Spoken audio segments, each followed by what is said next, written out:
السلام عليكم ورحمة الله وبركاته. ازيكم عاملين ايه؟ يا رب تكونوا بخير. النهاردة احنا معانا 3 قنوات هيقولوا لنا رأيهم في طاجن ورق العنب بالكوارع. عيلتنا المجنونة، كرش بوي، لبنى وأحلام.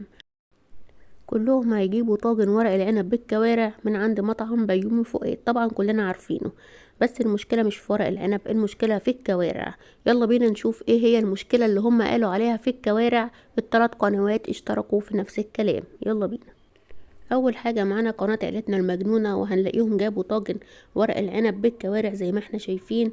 وهنلاقي الكوارع هنا لونها ابيض معلهاش صلصه، وشايفين الشعر فيها واضح جدا وطويل واكتر من حته، يعني مش حته واحده بس هنقول كده غلط، لا ده اكتر من حته.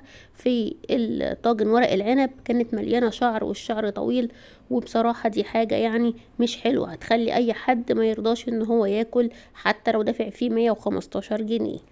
راحوا بقى اشتروا تاني وعادوا التجربة تاني من نفس المطعم عشان يشوفوا نفس الموضوع موجود ولا لأ.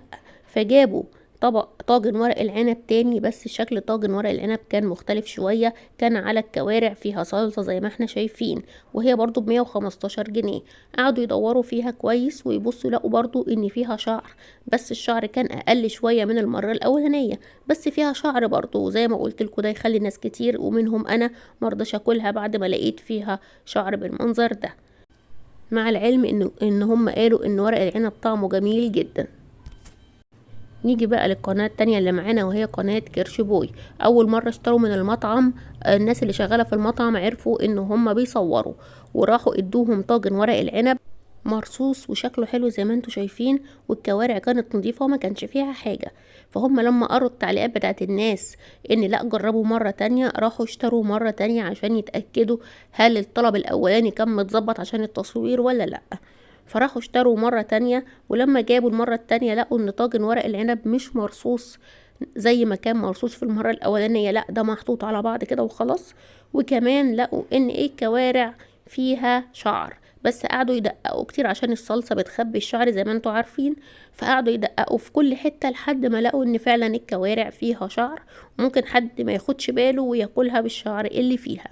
فزي ما احنا شايفين الصور قدامنا اهي فيها شعر وباينة جدا اهي.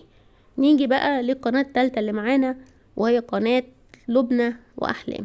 لبنى وأحلام برضو اشتروا طاجن ورق العنب بالكوارع من مطعم بيومي فؤاد، وبرضو حصلت نفس المشكلة، ولقوا ان الكوارع برضو فيها شعر، مع ان هما نفسهم جدا كانوا ياكلوا طاجن ورق العنب بالكوارع، لكن فيها شعر. فنقوا ورق العنب ودقوه قالوا حلو جدا، انما الكوارع برضو شكلها حلو وريحتها حلوة، لكن للأسف فيها شعر، وده بيخلي الناس مش هينفع ان هي تاكلها. وفي اخر الفيديو انا عايزه اقول لكم القصه مش قصه بيومي فؤاد او قصه ايا كان مين صاحب المطعم.